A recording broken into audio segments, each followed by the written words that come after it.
ये ज्योग्राफी दूसरा चैप्टर है। देखिए यहाँ पे आपका लिखा हुआ है ग्लोब अक्षांश एवं देशांतर। आज हम लोग क्या करेंगे, अक्षांश एवं देशांतर रेखा के बारे में क्या करेंगे, पढ़ेंगे। अक्षांश एवं देशांतर रेखाएं ये हमारे पृथ्वी पे क्या है कि खींची गई रेखाएं हैं। अब जानेंगे अक्षांश रेखा की क्या खूबियां हैं और देशांतर रेखा की क्या खूबियां हैं। इन दोनों के बारे में हम लोग क्या करेंगे, इसी ग्लोब में पढ़ेंगे। देखिए यहाँ दिया है पिछले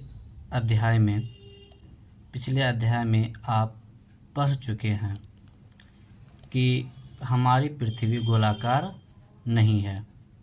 देखिए यहाँ से भी क्वेश्चन आपको देखने को मिल सकता है कि हमारे पृथ्वी की आकार कैसी है, तो गोलाकार है, तो बोलेंगे गोलाकार नहीं है। इस लाइन में स्पष्ट कर दिया गया, बड़ा ही इंपॉर्टेंट पॉइंट है। यहीं से क्या होता है, क्वेश्चन ले लेता है उठा करके, और हम लोग क्या करते हैं, कुछ दूसरा पॉइंट खोजते हैं इंपॉर्टेंट और इसी को उठा के डाल देता है, जिसके बारे में हम लोग कभी कल्पना भी नहीं कर सकते हैं।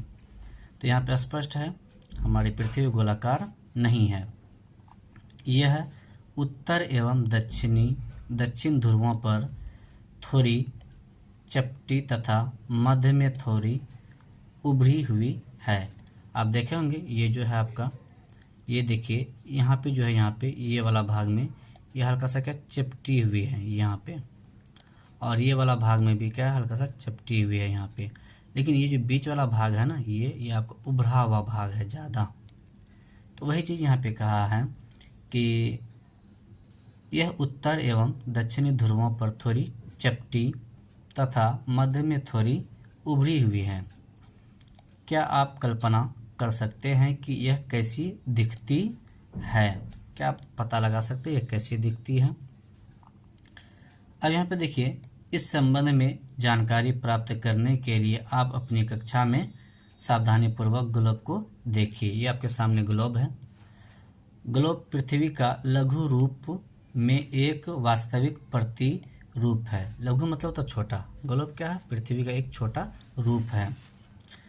अब यहाँ पे देखिए क्या क्या है कि ग्लोब विभिन्न आकार एवं प्रकार के हो सकते हैं। सही बात है। अब ये क्या है, इस आकार का, इसको हम चाहेंगे बड़ा आकार भी बना सकते हैं, या फिर इसको हम क्या कर सकते हैं, छोटा आकार भी क्या कर सकते हैं, बना सकते हैं। अब यहाँ पे देखिए क्या है,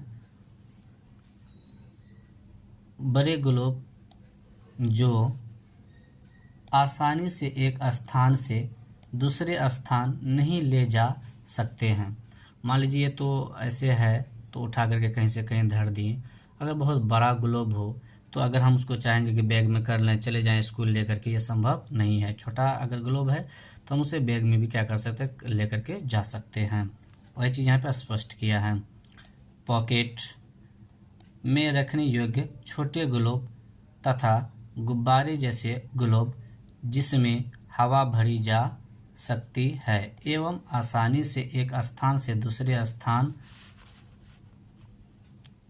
ले जाए जा सकते हैं। ग्लोब स्थिर नहीं होते हैं, ग्लोब स्थिर नहीं होते हैं। ये जो है, ये आप देखे होंगे यहाँ पे एक पिन है, ऐसे यहाँ से यहाँ तक देखिए एक पिन है। इसी पिन पे ये ग्लोब क्या होती है, घूमते रहते हैं। यहाँ पे इसको इधर से पश्चिम से पूरब की ओर घुमाया जाता है, तो जिसमें हम क्या कर सकते हैं, पूरे विश्व के बारे में हम लोग जानकारी अर्जित करते हैं। तो वही बता रहा है, ये क्या स्थिर नहीं रहता, ये घूमते रहता है। इसे उसी प्रकार घुमाया जा सकता है जैसे कुम्हार का पहिया या लट्टू घूमता है। कुम्हार को देखे होंगे आप लोग, वो जो चाक वगैरह बनाता है, हांडी वगैरह, बहुत सारा ऐसा कुछ, तो उसी प्रकार से घूमता है। तो वैसे ग्लोब भी क्या होता है, घूमते रहता है। ग्लोब पर देशों, महाद्वीपों तथा महासागरों को उनके सही आकार में दिखाया जाता है। ग्लोब में क्या करता है, यहाँ पर स्पष्ट कर दिया गया है कि महाद्वीप है, फिर महासागर है, और इसके आकार वगैरह को क्या कर दिया जाता है, ग्लोब के माध्यम से ही क्या कर दिया जाता है, दिखाया जाता है। अब यहाँ पे देखिए क्या दिया है आगे कि पृथ्वी के समान किसी गोले पर किसी बिंदु की स्थिति का वर्णन करना कठिन है। अब प्रश्न ये उठता है कि इस पर किसी स्थान की स्थिति कैसे बताई जा सकती है। इसके लिए हमें कुछ बिंदुओं एवं रेखाओं के संदर्भ की आवश्यकता होती है। यहाँ पे देखिए स्पष्ट बोल दिया है। मान लीजिए कि ये पृथ्वी नहीं है, सॉरी ये ग्लोब नहीं है, बता ऐसे ही कुछ हो तो इस पे हम लोग कैसे इंडिकेट करेंगे कि कौन सा जगह पे क्या है नहीं है। तो इसकी जानकारी हमको क्या होगा, नहीं मिल पाएगा। तो उसके लिए क्या होना चाहिए कि रेखा की सहायता से हम क्या कर सकते हैं, पता लगा सकते हैं कि कौन सी स्थिति है, कहाँ पे क्या है नहीं है, वो सारा जानकारी हमको इसी से मिलेगा। यहाँ पे देखिए आप देखेंगे कि एक सुई ग्लोब में झुकी हुई अवस्था में स्थित होती है जिसे अक्ष कहा जाता है। आप देखेंगे ग्लोब में ये जो देख रहे हैं यहाँ से लेके यहाँ तक ये सीधा जो है ये इसी को सुई नाम दिया गया है यहाँ पे। चलिए हम लोग आगे देखते हैं और क्या कह रहा है, बता रहा है इसी सुई जो है इसी को क्या कहा जाता है, अक्ष कहा जाता है। यहाँ पे जो है ये सुई यहाँ पे जो दिख रहा है ये अक्ष कहलाएगा। और इधर भी है, उत्तरी ध्रुव में भी है और दक्षिणी ध्रुव में। ऊपरी जो है ये आपका उत्तरी ध्रुव हो गया और ये आपका दक्षिणी ध्रुव हो गया। तो ये दोनों जगह पे है। इसी को सुई टाइप का है, इसी को ध्रुव कहा जाता है। ये उत्तरी ध्रुव हो गया और ये आपका दक्षिणी ध्रुव हो गया।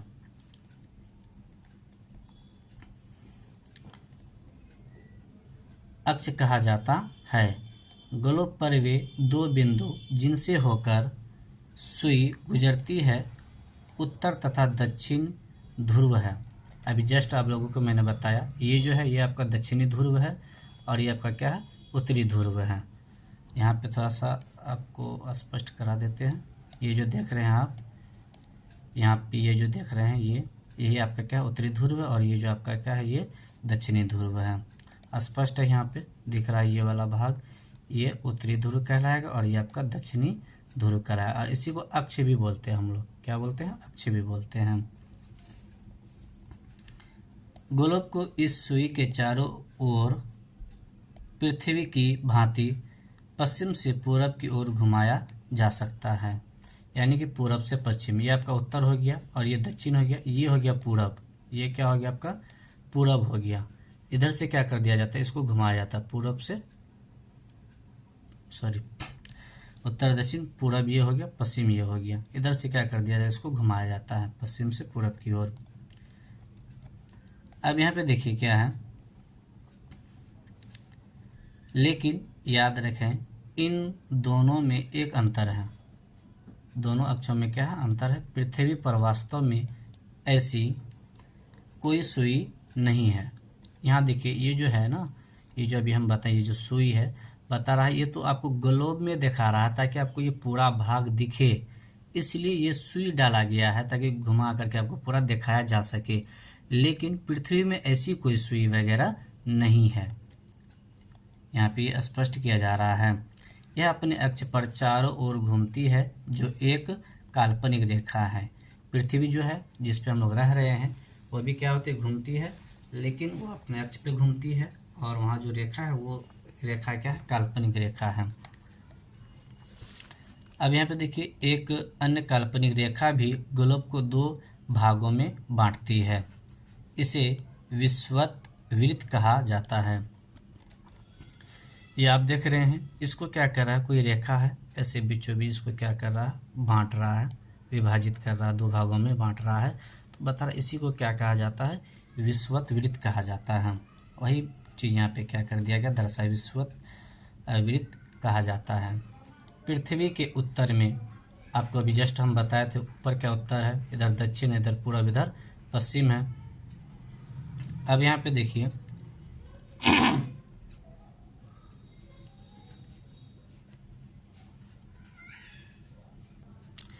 ये पश्चिम हो गया और ये पूरब हो गया। अब देखिए यहाँ पे क्या है, पृथ्वी के उत्तर में स्थित आधे भाग को उत्तरी गोलार्ध तथा दक्षिण वाले आधे भाग को दक्षिणी गोलार्ध कहा जाता है। अब यहाँ पे ये चित्र देखिए, इससे आपको स्पष्ट समझ में आएगा। ये जो है ये काल्पनिक, ये जो आपका विषुवत रेखा है, इसके ऊपर जो है ना ये उत्तरी ध्रुव कहलाएगा। क्या कहलाएगा, उत्तरी ध्रुव कहलाएगा। और ये दक्षिणी, इसके नीचे जो है ये दक्षिणी ध्रुव कहलाएगा और ये उत्तरी ध्रुव कहलाएगा। वही चीज़ यहाँ पे कहा है। और ये गोलार्ध भी कहा जाएगा, तो ये उत्तरी गोलार्ध और ये आपका दक्षिणी गोलार्ध होगा। विषुवत रेखा के नीचे दक्षिणी गोलार्ध और विषुवत रेखा के ऊपर क्या हो जाएगा, उत्तरी गोलार्ध। ये दोनों बराबर के आधे भाग होते हैं, यानी कि ज़्यादा और कम नहीं, जितना नीचे और उतना ही क्या होता है, ये ऊपर होता है भाग, कम बेस नहीं होता है। इस प्रकार विषुवत वृत्त पृथ्वी पर एक काल्पनिक वृत्त बनाती है एवं यह पृथ्वी पर विभिन्न स्थानों की स्थिति बताने का सबसे महत्वपूर्ण संदर्भ बिंदु है। बता रहा ये जो है ये काल्पनिक रेखा है और ये क्या कह रहा है, हमारी पृथ्वी की स्थिति को क्या करता है, ये हर एक बिंदु को इंडिकेट करता है। अब यहाँ पे देखिए, विषुवत वृत्त से ध्रुव तक स्थित सभी समांतर वृत्तों को अक्षांश या फिर उसको क्या कहता है, समानांतर रेखाएं कहा जाता है। ये जो देख रहे हैं आप, यहाँ से ये जो रेखा है ये है, फिर उसके बाद ये है, इन रेखाओं को ही क्या कहा जाता है, अक्षांश कहा जाता है, या फिर उसको समानांतर रेखाएं भी हम लोग क्या कहते हैं। अब यहाँ पे देखिए, विषुवत रेखा पे सबसे ज़्यादा दूरी है, फिर उसके ऊपर आए तो यहाँ दूरी कम हो रही है, फिर यहाँ पे भी कम हो रही है, यहाँ पे कम हो रही है, ध्रुवों के पास और कम हो जाती है। अब यहाँ पे देखिए क्या है, विषुवत वृत्त शून्य अंश अक्षांश को दर्शाती है। ये जो आप देख रहे हैं विषुवत रेखा, ये जो है, ये जो लाइनिंग है, ये 0 डिग्री है। यहाँ पे कितना 0 डिग्री है। ये यहाँ पे जो होता है ये 0 डिग्री है आपका, यहाँ पे ये 0 डिग्री अक्षांश है। ये जो है आपका विषुवत रेखा जो चालू होता है, ये कितना डिग्री है, ये 0 डिग्री पे है। और यहाँ पे कह रहा है चूँकि विषुवत वृत्त से दोनों तरफ ध्रुवों के बीच की दूरी पृथ्वी के चारों ओर के वृत्त का 1/4 है, अतः इसका माप होगा 360 अंश का 1/4 यानी 90 अंश। अब यहाँ पे देखिए क्या कह रहा है कि आपका ये जो भूमध्य है इसके ऊपर जो रहेगा, ये ऊपर ये 90, फिर इधर 90, फिर इधर 90, फिर इधर 90, यानी 360 रहेगा, यानी 1/4 भाग है, यानी 90 अंश। इस प्रकार 90 अंश उत्तरी अक्षांश उत्तर ध्रुव को दर्शाता है तथा 90 अंश दक्षिणी अक्षांश दक्षिणी ध्रुव को, यानी कि ये नीचे आ जाएगा आपका यहाँ पे तो 90 और ऊपर जाएगा तो आपका यहाँ पे भी क्या होगा, 90 को ये दर्शाएगा। अब यहाँ पे देखिए क्या कह रहा है कि इस प्रकार विषुवत वृत्त के उत्तर की सभी समांतर रेखाओं को उत्तरी अक्षांश कहा जाता है तथा विषुवत वृत्त के दक्षिणी स्थित सभी समांतर रेखाओं को दक्षिणी अक्षांश कहा जाता है। ये देखिए आप यहाँ पे देखे होंगे, ये जो है आपका ये ऊपर जो है, इससे ये क्या है आपका भूमध्य है, इसके ऊपर जो है उत्तरी अक्षांश कहलाएगा, इसके नीचे भी जितनी भी रेखाएं रहेगी वो क्या कहलाएगा आपका दक्षिणी अक्षांश कहलाएगा। चलिए हम लोग कहाँ पे थे, इसलिए प्रत्येक अक्षांश के मान के साथ उसकी दिशा यानी उत्तर या दक्षिण को भी लिखा जाता है। अगर वो उत्तर में है तो उत्तरी, अगर दक्षिण में है तो दक्षिणी, पूर्व में है तो पूर्वी, अगर पश्चिम में है तो पश्चिमी, ये भी लिखा जाता है। तो अक्षांश है तो 2 ही, उत्तरी और दक्षिणी। सामान्यतः उसे उत्तर या दक्षिण अक्षर से व्यक्त किया जाता है। शॉर्ट में हम लोग पूरा नहीं लिख के उ दे दिए यानी उत्तर हो गया, 2 दे दिए यानी दक्षिण हो गया, इससे भी इंडिकेट करते हैं। जैसे कि यहाँ पे देखिए महाराष्ट्र में चंद्रपुर एवं ब्राज़ील, दक्षिण अमेरिका में बेलो होरिज़ोंटे दोनों एक ही अक्षांश यानी कि 20 अंश पर स्थित है, लेकिन बता रहा है चंद्रपुर विषुवत वृत्त के 20 अंश उत्तर एवं बेलो होरिज़ोंट विषुवत वृत्त के 20 अंश दक्षिण में स्थित है। यहाँ पे क्या कर रहा है, जो उत्तर में है तो उसको उत्तर दे करके दर्शाया जाता है। 2 दक्षिण में उसको क्या करता है, दक्षिण लिख करके दर्शाया जाता है। इसलिए हम कहते हैं कि चंद्रपुर 20 डिग्री उत्तर अक्षांश पर तथा बेलो हॉरिजॉन्ट 20 डिग्री दक्षिण अक्षांश पर स्थित है। चित्र में भी आप देख रहे हैं, ये चित्र में स्पष्ट है, ये दक्षिणी है, दक्षिणी अक्षांश है, और ये क्या उत्तरी अक्षांश है। तो इन चीज़ों को क्या कर दिया गया है, दर्शाया गया है। अब यहाँ पे देखिए हम लोग पढ़ेंगे महत्वपूर्ण यानी अक्षांश के बारे में। अब यहाँ पे देखिए अक्षांश यानी समांतर रेखाएं। आप जो देखे होंगे इस प्रकार से जो ये रेखाएं हैं ना, ये समांतर रेखाएं, इसको अक्षांश बोलते हैं। इसको क्या बोलते हैं, अक्षांश बोलते हैं। और उसके बाद फिर ये जो आएगा आपका ये वाला रेखा, इसको देशांतर बोलते हैं। इसको क्या बोलते हैं, देशांतर। देशांतर रेखा क्या होता है, बीच में चौड़ी होती है और फिर दोनों ध्रुव पे क्या होती है, पतली होती है। और ये जो आपका है अक्षांश रेखाएं, ये क्या होती है कि बीच में ज़्यादा चौड़ी होती है, ध्रुव पे भी ये क्या होती है, कम चौड़ी होती है। तो ये आपका क्या हो जाएगा, अक्षांश हो गया, और ये आपका क्या हो गया, देशांतर हो गया। ये यहाँ पे भी एक चित्र देख रहे हैं, ये आपका क्या है, अक्षांश है, ये अक्षांश है, और ये जो आपका है ये आपका क्या है, देशांतर है। चलिए हम लोग आगे देखते हैं। यहाँ पे अब हम लोग क्या पढ़ेंगे, महत्वपूर्ण अक्षांश यानी समांतर रेखाएं। कुछ इंपॉर्टेंट पॉइंट दिया हुआ है, देखिए यहाँ पे क्या कह रहा है, विषुवत 0 डिग्री उत्तर ध्रुव यानी 90 डिग्री उत्तर तथा दक्षिणी ध्रुव यानी 90 डिग्री दक्षिण के अतिरिक्त 4 महत्वपूर्ण अक्षांश रेखाएं और भी है। जैसे उत्तरी गोलार्ध में कर्क रेखा है, वो 23.5 डिग्री उत्तर में है, 23.5 डिग्री उत्तर में। उत्तरी गोलार्ध में देखिएगा, उत्तरी गोलार्ध में, ये उत्तरी गोलार्ध है।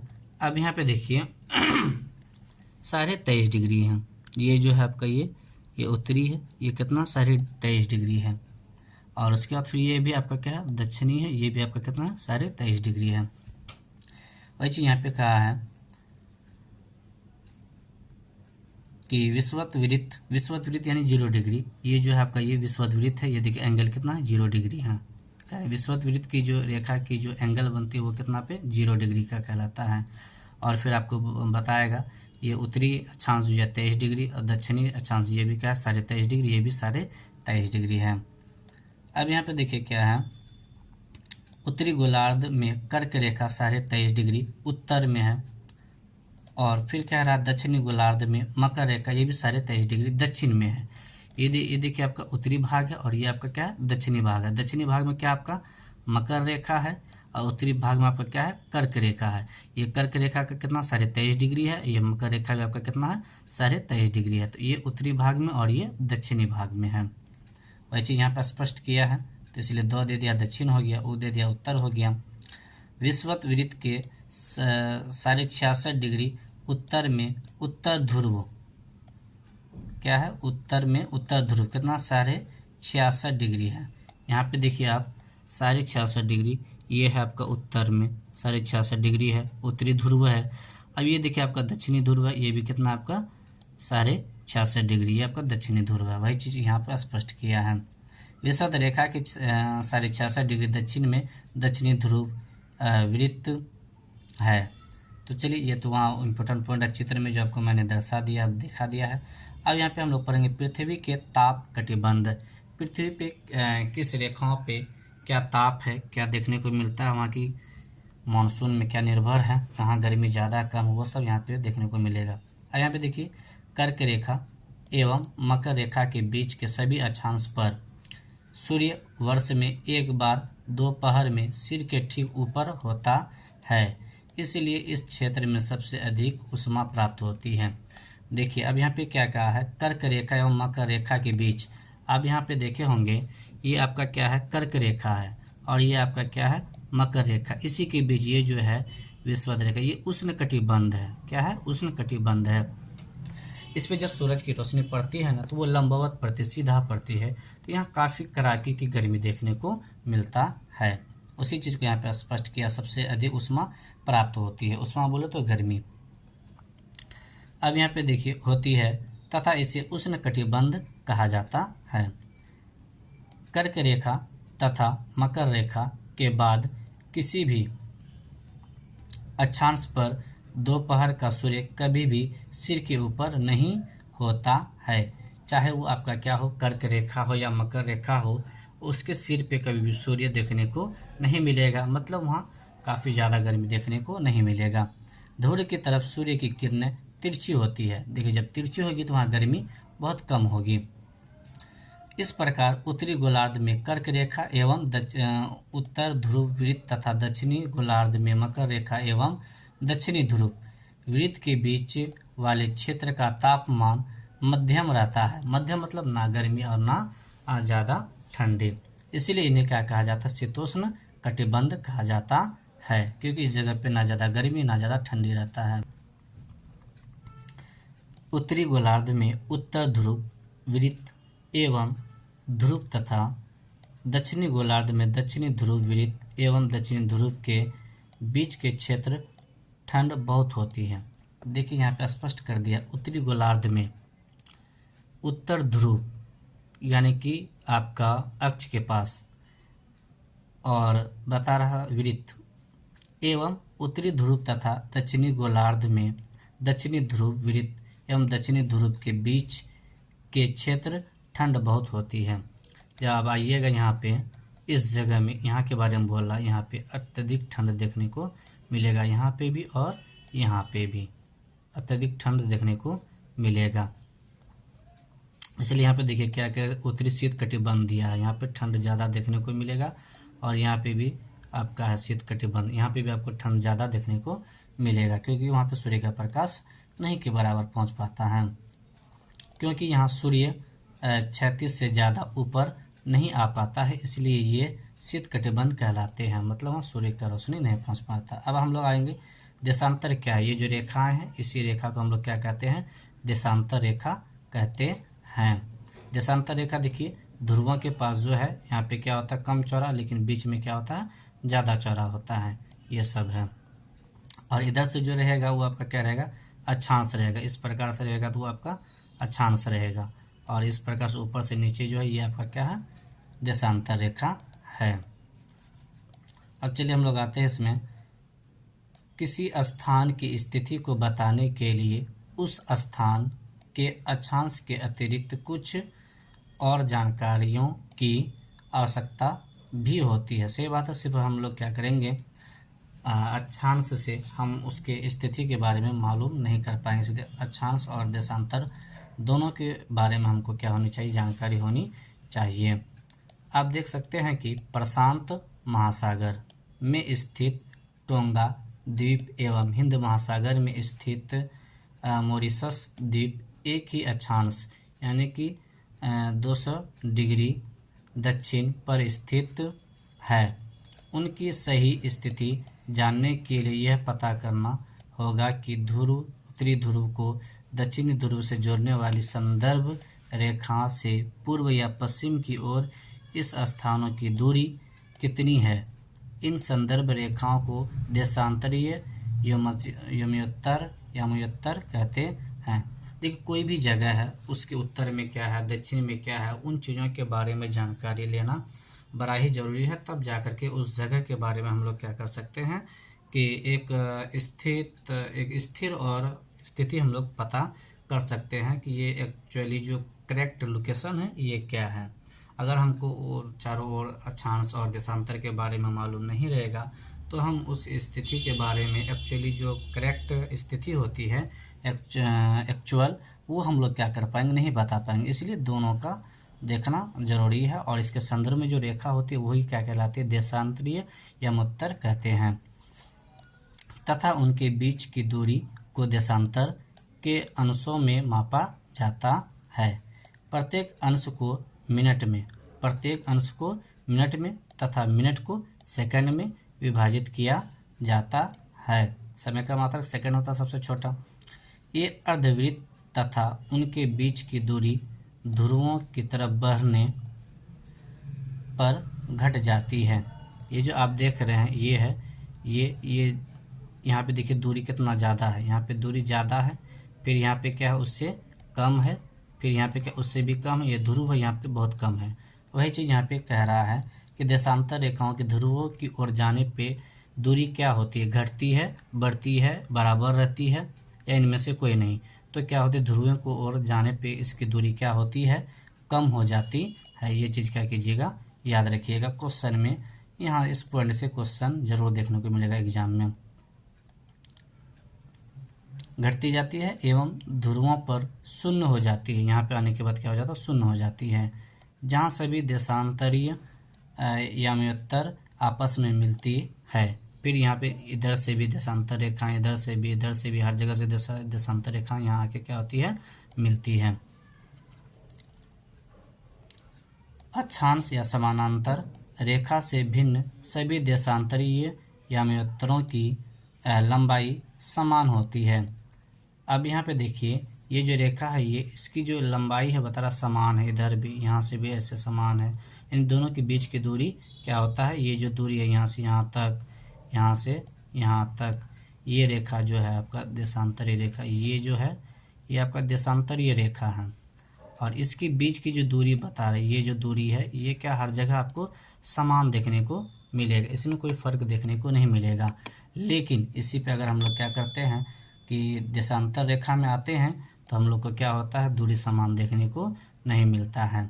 अब यहाँ पे देखे होंगे ये आपका क्या है, देशांतर है। यहाँ पे देखिए दूरी क्या है, कम है, और फिर यहाँ पे देखिए इन दोनों के बीच की दूरी ज़्यादा है, फिर यहाँ पे उससे भी क्या है, ज़्यादा है। तो ऐसा क्या होता है आपका देशांतर में, लेकिन अक्षांश में ऐसा नहीं है। इसलिए इन्हें सिर्फ मुख्य संख्याओं में व्यक्त करना कठिन था। तब सभी देशों ने निश्चित किया कि ग्रीनविच, जहां ब्रिटिश राजकीय वेधशाली स्थित है, से गुजरने वाली याम्योत्तर से पूर्व और पश्चिम की ओर गिनती शुरू की जाए। इस याम्योत्तर को प्रमुख याम्योत्तर कहते हैं। इसका मान 0 डिग्री देशांतर तथा यहाँ से हम 180 डिग्री और 180 डिग्री पश्चिम याम्योत्तर एक ही रेखा पर स्थित है। अब यहाँ पे देखिए कह रहा है ये जो रेखाएं हैं, आप देखे होंगे 180 के बारे में बताया जा रहा है। यहाँ पे देखिए पॉइंट जो दिया है आपका यहाँ पे कि सभी देशों ने निश्चित किया है कि ग्रीनविच GMT जिसको हम लोग बोलते हैं, जहां ब्रिटिश राजकीय वेधशाला स्थित है, उससे गुजरने वाली याम्योत्तर से पूर्व आपका इधर हो जाएगा पूर्व, और पश्चिम इधर हो जाएगा आपका पश्चिम की ओर गिनती शुरू की जाए। यानी यहाँ से इधर और यहाँ से इधर गिनती शुरू की जाए। इस याम्योत्तर को प्रमुख याम्योत्तर कहते हैं। यहाँ जो बीच में होगा इसको क्या कहा जाएगा, प्रमुख याम्योत्तर कहा जाएगा। यहाँ पे देखिए लिखा हुआ है प्रमुख याम्योत्तर। अब यहाँ पे कह रहा है इसका मान 0 देशांतर है। यहाँ पे जो इसका वैल्यू होगा वो कितना होगा, 0 होगा। यहाँ पे कितना 0 है, यहाँ देखें 0 है, 30 है, 60 है, यहाँ है ना 0 है, फिर ये 30 है, फिर ये 60, ऐसे करके क्या होता जा रहा है, बढ़ते जा रहा है। अब इसका मान 0 देशांतर है तथा यहाँ से हम 180 डिग्री, यहाँ से 180 डिग्री इधर, 180 डिग्री इधर, यानी अर्धवृत्त पे जाएंगे तब 180 होगा। अगर फिर इधर भी 180 इधर भी 180, तब जाकर क्या होगा 360 हो जाएगा। तो 180 और 180 पश्चिम याम्योत्तर एक ही रेखा पर स्थित है। अब यहाँ पे देखिए कि ये जो रेखाएं हैं, ये जो रेखाएं हैं, ये पूरा एक वृत्त अगर बनेगा इस प्रकार से, तो यहाँ से जो रेखाएं यहाँ तक आएगी ये 180 का एंगल बनेगा। कितना का, 180 का बनेगा। फिर इधर जो ये भाग है यहाँ पे आपका कितना होगा, 180 का एंगल इधर बनेगा। तो 180 इधर पश्चिम में और 180 इधर पूर्व में, तो कितना हो जाएगा 360। तो ये जो याम्योत्तर है यहाँ से इधर 180 और यहाँ से इधर ये पश्चिम की ओर भी क्या हो जाएगा 180 हो जाएगा। इसी चीज़ को यहाँ पे क्या कहा किया है, बताया गया है।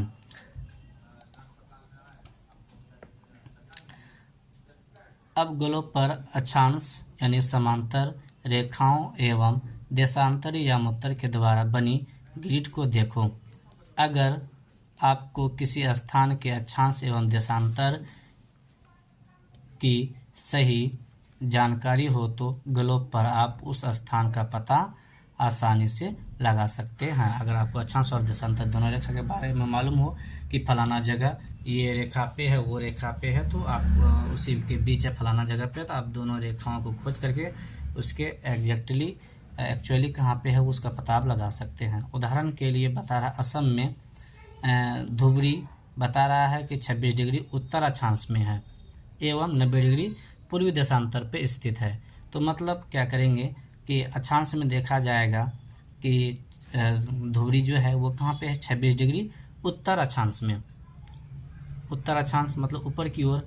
और फिर कह रहा है एवं 90 डिग्री पूर्वी देशांतर, पूर्वी मतलब क्या हो जाएगा, ये साइड में, ये आपका उत्तर हो जाएगा, ये आपका क्या हो जाएगा दक्षिण, और ये आपका क्या हो गया पूरब, और ये हो गया आपका पश्चिम।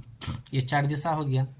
अब देखिए यहाँ पे क्या है, 26 डिग्री उत्तरी अक्षांश मतलब इधर, और फिर क्या कह रहा है एवं 90 डिग्री पूर्वी देशांतर, तो आपका पूरब किधर उधर, यानी इसी के बीच में कहीं पे वो क्या है एक्चुअली स्थित है, कौन, धुबरी। इस प्रकार से हम लोग क्या कर सकते हैं, उसका पता लगा सकते हैं।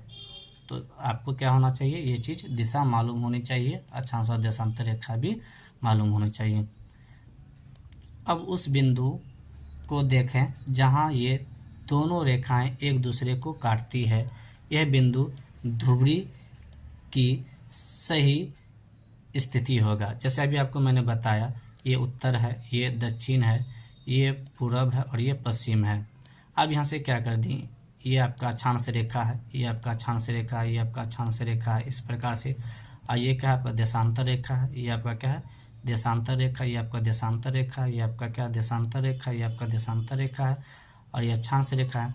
तो उसी प्रकार से उत्तरी ध्रुव में हम लोग 26 डिग्री देखेंगे, और यहाँ पे क्या हो जाएगा फिर 90 डिग्री इसका देखेंगे। उसके बाद फिर उसको लकीर से मिला देंगे, जहाँ पे कटिंग होगा वो रेखाएं, वही इसका क्या हो जाएगा एक्चुअली जो है वो दिशा मालूम चलेगा, ये एक्चुअली किस कहाँ पे स्थित है, एक्चुअली उसका जगह के बारे में हम लोग को मालूम चल जाएगा।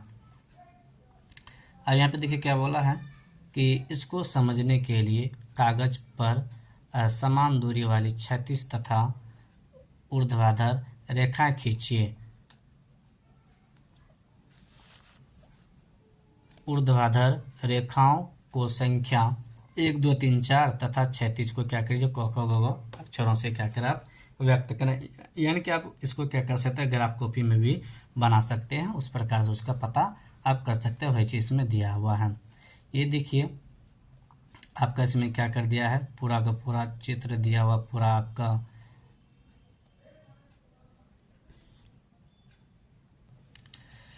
ये आपका पूरा विश्व का मानचित्र देखिए, कौन सा देश कहाँ कहाँ पे, ये अटलांटिक महासागर, प्रशांत महासागर है। एक चीज़ यहाँ पे देखिए, ये आपका क्या है, ये आपका भारत है, यहाँ पे इसमें आप यहाँ पे देख सकते हैं, ये आपका क्या है भारत है। यहाँ पे देखिए एक चीज़ आपको देखने को मिलेगा, ये देखिए ये ग्रीनविच है, ये जो है ना यहाँ से टाइमिंग का क्या कर दिया पता लगाया जाता है। ये अगर हम लोग क्या करते हैं, इधर हम लोग क्या करते हैं, ये पूरब की ओर जाते हैं तो यहाँ पे क्या होता है बढ़ता है समय, और अगर हम लोग इसको क्या करते हैं पश्चिम की ओर जाते हैं तो यहाँ पे समय क्या होता है पीछे जाता है, यानी घटता है इधर समय। ये चीज़ याद रखिएगा, आगे चल के इसका यूज आएगा जीएमटी में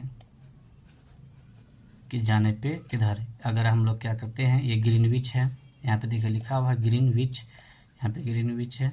अगर यहाँ से हम लोग इधर आते हैं पूरब की ओर तो यहाँ पे क्या होता है आगे जाते हैं, अगर पश्चिम की ओर कोई जगह बताए तो हम लोग क्या करेंगे पीछे की ओर जाएंगे उसमें, यानी कि माइनस कर देंगे टाइमिंग में। इसके बारे में यहाँ पे देखते हैं हम लोग विस्तार से देखेंगे।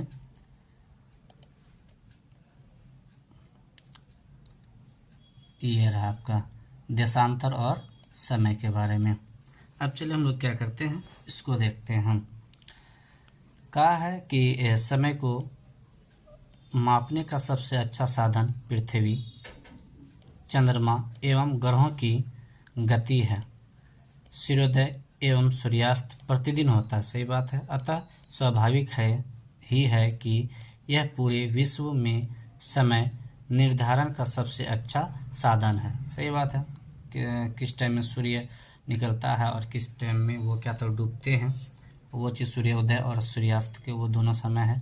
तो लेकिन क्या होता है, हर जगह ये अनुमानित सूर्य के द्वारा बनने वाली परछाई से लगाया जा सकता है। आप लोग को भी मालूम होगा कि जिस समय क्या हुआ था, घड़ी नहीं आया था, तो उस समय हमारे पूर्वजों ने क्या करते थे कि वो परछाई देखकर, अगर उसकी परछाई क्या है बहुत लंबा हो रहा है और तो वो बताया जा रहा है सुबह जस्ट हुआ है और सूरज उगने के वक्त क्या होता है उसकी परछाई काफ़ी लंबा होता है और सूरज डूबने के वक्त उसकी परछाई काफ़ी लंबा होता है। जब सूर्य उगता है तो उसकी परछाई पीछे की ओर होता है और जब सूर्य डूबता है तो भी उसकी परछाई क्या होता है, पीछे की ओर होता है।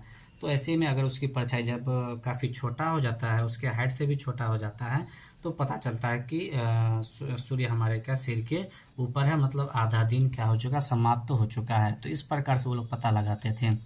जो दोपहर में सबसे छोटी एवं सूर्योदय तथा सूर्यास्त के समय सबसे लंबी होती थी। सूर्योदय और सूर्यास्त के समय क्या होती थी, परछाई लंबी होती थी और जब सिर पे रहती दोपहर के वक्त वो जो परछाई है वो छोटी होती थी। ग्रीनविच पर स्थित प्रमुख यमोत्तर पर सूर्य जिस समय आकाश के सबसे ऊंचे बिंदु पर होगा, उस समय यमोत्तर पर स्थित सभी स्थानों पर दोपहर होगी। ये ग्रीनविच क्या कर रहे हैं, इंडिकेट कर रहे हैं। चूँकि पृथ्वी पश्चिम से पूर्व की ओर चक्कर लगाती है, आएगा यहाँ से भी क्वेश्चन। देखिए ये लाइन उठा के डाल देगा आपको क्वेश्चन में। पृथ्वी पश्चिम से पूर्व की ओर चक्कर लगाती है, अतः वह स्थान जो ग्रीनविच से पूर्व में है उसका समय ग्रीनविच समय से आगे होगा। ग्रीनविच समय से क्या होगा, आगे होगा। कब, ग्रीनविच के जब वो पूर्व में होंगे। अगर पश्चिम में होंगे तो वह कम होंगे। जैसे आपको बताया था ये जो है आपका क्या पूरब है, तो इधर जाने पे क्या होगा, बढ़ेगा, इधर जाने पे क्या होगा, घटेगा। उसका समय ग्रीनविच समय से आगे होगा। तथा जो पश्चिम में है उसका समय क्या होगा, पीछे होगा। जैसे कि आपको मैंने यहाँ पे बताया था, ये अगर क्या होगा, ग्रीनविच से ये आगे हो जाएगा तो ये पूरब हो गया और ये क्या, ग्रीनविच से पीछे, मतलब ये क्या हो जाएगा, पश्चिम में हो जाएगा। यहाँ पे आपको बताए थे। अब यहाँ पे देखिए वो चित्र जो वहाँ दिए थे वही चित्र यहाँ बता रहा है। समय के अंतर की दर की गणना निम्नलिखित विधि से की जा सकती है। अब हम लोग कैसे इसको गिनेंगे, तो देखिए यहाँ पे बता रहा है पृथ्वी लगभग 24 घंटे में अपने अक्ष पर 360 डिग्री घूम जाती है। तो मतलब पृथ्वी जब घूमती है ना, तो ये पश्चिम से पूरब की ओर ऐसे, तो ये क्या करती है, एंगल जो यहाँ पे बनाती है सेंटर पे, ये 360 का एंगल बनाती है। कितना का, 360 का। वही चीज़ यहाँ पे का, और वो एक चक्कर पूरा लगा लेती है। एक चक्कर लगाने में उसको समय कितना लगता है, 24 घंटा का समय लगता है। अब यहाँ पे देखिए, और 24 घंटा का समय वो कितना का कोण बनाती है, 360, और अर्थात 1 घंटे में 15। 24 घंटे में 360 तो 1 घंटे में कितना, 15। तो अब बता रहा है एवं 4 मिनट में 1 डिग्री घूमती है। अब यहाँ पे देखिए सिंपल सी बात है, 4 मिनट में 1 डिग्री घूमती है, तो 2 डिग्री 8 मिनट, 3 डिग्री 12 मिनट, यानी 4 को मल्टीपल करते जाएंगे। 1 के लिए 4 मिनट है, 1 डिग्री के लिए घूमती है। इस प्रकार हम ग्रीनविच के दोपहर 12 बजते हैं, तब ग्रीनविच में क्या होता है, 15 डिग्री पूर्व में समय होगा। तो पूर्व में क्या होगा, पूर्व में बोला, पूर्व में मतलब बढ़ेगा। ग्रीनविच का जो समय उससे क्या होगा, बढ़ेगा पूरब की ओर। तो देखिए 1 में कितना था, यहाँ पे देखिए 1 घंटे में 15 था, तो अब यहाँ पे कितना है, 4 घंटा बोला है, तो 15 जगह 60 मिनट हो जाएगा। 1 घंटे में 15 डिग्री एवं 4 मिनट में 1 डिग्री घूमती है। तो अब यहाँ पे कितना है, 15 डिग्री घूमा, तो 15 को क्या कर देंगे, 4 से गुना कर देंगे, 15 चौका 60 मिनट, यानी कि 1 घंटा। उससे आगे हो जाए, अगर 12 बज रहा है तो फिर वहाँ क्या बजेगा, 1 बजेगा। अब यहाँ पे देखिए इसको समझने का कोशिश कीजिए कि 1 डिग्री जो है, 1 डिग्री दूरी तय करने में उसको समय कितना लगता है, 4 मिनट लगता है। बताया जा रहा है वो क्या किया, 15 डिग्री क्या किया, घूमा। कितना डिग्री, 15। तो 15 डिग्री, तो अब यहाँ पे देखिए 1 डिग्री के लिए कितना है, 4 है। 1 डिग्री के लिए क्या है, 4 मिनट है। अब यहाँ पे देखिए 1 डिग्री के लिए 4 मिनट है, तो 15 डिग्री 15 चौका 60 मिनट हो जाएगा, यानी 1 घंटा। तो 1 घंटा आगे होगा। अगर क्या हो रहा है, ग्रीनविच में 12 बज रहा है, अगर हमारे घड़ी में 12 बज रहा है तो वहाँ पे क्या होगा, 1 बजेगा, यानी उसको हम लोग 13 भी बोल सकते हैं। अगर पूरब की ओर बोले तो क्या हो जाएगा, टाइम आगे बढ़ेगा ग्रीनविच से। अगर पश्चिम की ओर बोले तो हम लोग क्या कर देंगे, उसको माइनस कर देंगे। अब यहाँ पे देखिए आगे क्या कह रहा है, ग्रीनविच के समय से 1 घंटा आगे, अर्थात वहाँ दोपहर 1 बजा होगा। लेकिन ग्रीनविच से 15 डिग्री पश्चिम का समय ग्रीनविच समय से 1 घंटा पीछे होगा। यानी कि अब 12 बज रहा है, 1 घंटा पीछे मतलब क्या बजेगा, 11 बजेगा। तो वहाँ सुबह के 11 बजे होंगे। अगर पश्चिम की ओर बोले तो इधर पश्चिम हो जाएगा। तो ये आपको अभी जस्ट बताए थे, ये आपका क्या हो गया, ये आपका उत्तर हो गया, और ये आपका क्या हो गया, दक्षिण हो गया, ये आपका क्या हो गया, पूरब हो गया, और ये आपका क्या हो गया, पश्चिम हो गया। अगर यहाँ से ग्रीनविच है, अगर यहाँ से इधर आते हैं हम लोग पूरब की ओर तो इसमें समय बढ़ेगा ग्रीनविच से। अगर यहाँ से हम लोग क्या करते हैं, पश्चिम की ओर आते हैं, इधर क्या होगा, घटेगा। जैसे भी हम लोग यहाँ पे पढ़ें 15 डिग्री, ये इधर आती है तो 1 घंटा, और इधर जाती है तो 1 घंटा कम हो जाएगा। 12 बज रहा है, इधर 1 घंटा आया तो क्या बज जाएगा, दोपहर के 1 बजेंगे। अगर इधर 12 बज रहा है, इधर 1 घंटा इधर आ गया तो 12 में से 1 घटा देंगे, 11 बजेगा। यहाँ पे वही चीज़ यहाँ पे क्या कर रहा है, स्पष्ट किया इस लाइन में। आप लोग समझने का कोशिश कीजिए। एग्जाम में, हर एग्जाम बीपीएससी में पिछले बार भी ये पूछा गया था, सीटेट में भी पूछा गया था ये क्वेश्चन। आपको ये क्वेश्चन हर हालत में देखने को मिलेगा, बीपीएससी में भी देखने को मिलेगा, और आपको क्या होगा कि सीटेट में देखने को मिलेगा। सीटेट में भी इस बार पूछा था ये क्वेश्चन। इसी प्रकार जब ग्रीनविच पर दोपहर के 12 बजे होंगे तो उस समय 180 डिग्री पर मध्यरात्रि होगा। 180 डिग्री पे कितना होगा, मध्य रात्रि होगा। 12 बजे होंगे तो जब ग्रीनविच में। अब यहाँ पे देखिए कि किसी भी स्थान पर जब सूर्य आकाश में अपने उच्चतम बिंदु पर होता है तो दोपहर में उस समय घड़ी में दिन के 12 बजते हैं। इसी प्रकार घड़ी के द्वारा दिखाया गया समय उस स्थान का स्थानीय समय होगा। सही बात है। उस समय में घड़ी में जो स्थान, जो उस समय में घड़ी में जो टाइम दिखाएगा वो आपका क्या कहलाएगा, वो आपका एक्चुअली वही स्थानीय समय वहाँ का कहलाएगा।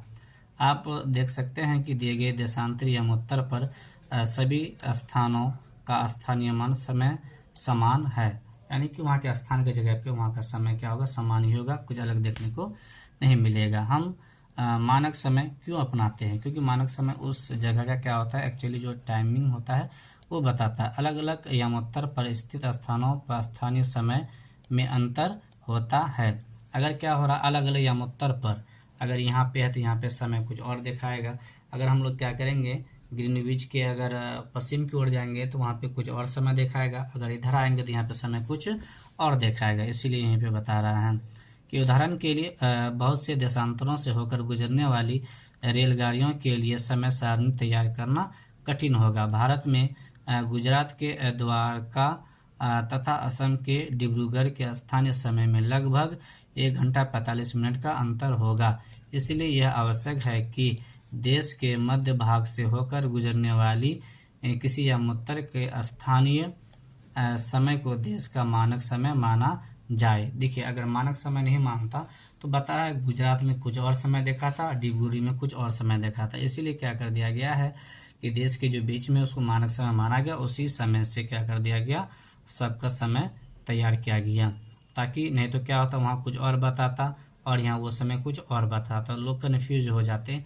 मान लीजिए वो पहले 1 घंटा पहले वहाँ से चलता तो वहाँ पे 9 बजता, फिर वो क्या होता 1 घंटा बाद यहाँ आता तो यहाँ पे उसको 9 ही दिखाई देता। तो बोला अरे 9 बजे मैंने चला, फिर यहाँ 9 ही बज रहा है यहाँ पे सेंटर पे आने पे। तो इस प्रकार से लोग क्या हो जाते हैं, सिर का टोटल बाल को नोच लेते हैं, ऐसा हो जाता। तो लेकिन ऐसा नहीं किया गया।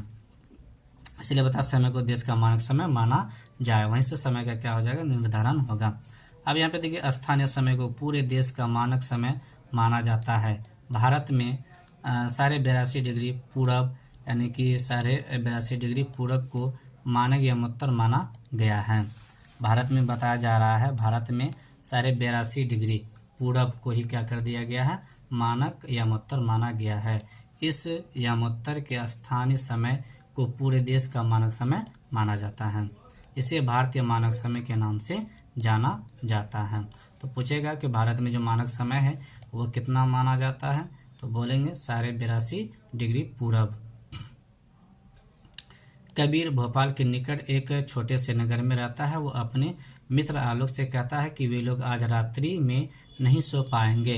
भारत एवं इंग्लैंड के बीच क्रिकेट मैच लंदन में 2 बजे अपराह्न में शुरू होगा, अर्थात भारत के समय अनुसार मैच शाम के 7:30 बजे शुरू होगा तथा देर रात्रि में समाप्त होगा। क्या आप जानते हैं कि भारत एवं इंग्लैंड के बीच समय में क्या अंतर है? अब यहाँ पे देखिए, वहाँ जीएमटी के पहले है और यहाँ क्या होता है, उतना जीएमटी के बाद होता है, इसलिए यहाँ पे क्या होता है कि समय ज़्यादा दिखाता है, वहाँ पहले दिखाता है। तो अगर भारत में रहे तो एक ही दिखाएगा, लेकिन वो दूसरा कंट्री है। भारत ग्रीनविच से पूर्व 82 डिग्री 82.5 डिग्री पूर्व में स्थित है तथा यहाँ का समय ग्रीनविच समय से 5 घंटा यानी 5.5 घंटा आगे है। इसलिए जब लंदन में दोपहर के 2 बजे होंगे तब भारत में उसमें 5-5.5 घंटा आगे है, तो 2 जोड़ दीजिए, 7.5 घंटा हो जाएगा, यानी 7.5 बजे होंगे। तो इसीलिए कहा गया कुछ देशों का देशांतर विस्तार अधिक होता है, जिसके कारण वहाँ क्या होता है, एक से अधिक मानक समय अपनाए गए हैं। उदाहरण के लिए देखिए, रूस में बताया जा रहा है 11 मानक समय को अपनाया गया। अब देखिए वहाँ पे कितनी परेशानी होती होगी, 11 मानक समय, लेकिन हमारे भारत में क्या है, एक ही मानक समय अपनाया गया है, जिससे हम लोगों को यहाँ पे किसी प्रकार की परेशानी का सामना नहीं कर पा रहा। वहाँ पे क्या होगा, कहीं पे कोई क्षेत्र में जाने पे, अगर यहाँ पे है कोई क्षेत्र, यहाँ अगर 11 बज रहा होगा तो यहाँ चलना चालू किए और यहाँ गए तो पता चला यहाँ पहुँच गए, यहाँ और समय क्या हो रहा, घट रहा है, 10 बज गया। यानी जितना ये ग्रीनविच है, इधर जाएंगे तो बढ़ेगा, इधर जाएंगे तो घटेगा। तो और इधर जाता है, मतलब यहाँ से 11 बजे चालू किए, यहाँ 10 बजे पहुँचे, तो सोचिए और घट रहा है, तो लोग क्या हो जाएंगे, परेशान होंगे। तो इसीलिए क्या कर दिया गया है कि हमारे देश में ऐसी कोई बात नहीं है, हमारे यहाँ एक ही मानक समय लिया गया है, जिससे लोगों को किसी प्रकार की परेशानी नहीं होती है। पृथ्वी को 1 घंटे वाले 24 समय क्षेत्रों में बांटा गया, 1 घंटा को 24 भागों में डिवाइड किया गया वहाँ पे, सोचिए। इस प्रकार प्रत्येक समय क्षेत्र 15 डिग्री देशांतर तक के क्षेत्र को घेरता है। तो ये चीज़ वहाँ पर स्पष्ट देखने को मिलता है। तो दोस्तों, ये इस प्रकार से आपका ये क्या हो गया, दूसरा चैप्टर भी समाप्त हो गया। तो दोस्तों, अगर आप लोग नए हैं, इस चैनल को क्या करें, ज़रूर से ज़रूर सब्सक्राइब कर दें। बड़ा मेहनत लगता है दोस्तों, PDF बनाना पड़ता है छाँट करके, और एक तरफ सबको क्लास दी जाती है। तो दोस्तों, आप लोग क्या करें, अपने मित्रों में इसको ज़्यादा से ज़्यादा शेयर करें। और दोस्तों, इस चैनल पे काफ़ी सब्सक्राइबर कम है, अगर आप लोग चाहेंगे तो इसको जितना ज़्यादा से ज़्यादा मात्रा हो सकता है, इसको आप लोग डेवलप करा सकते हैं।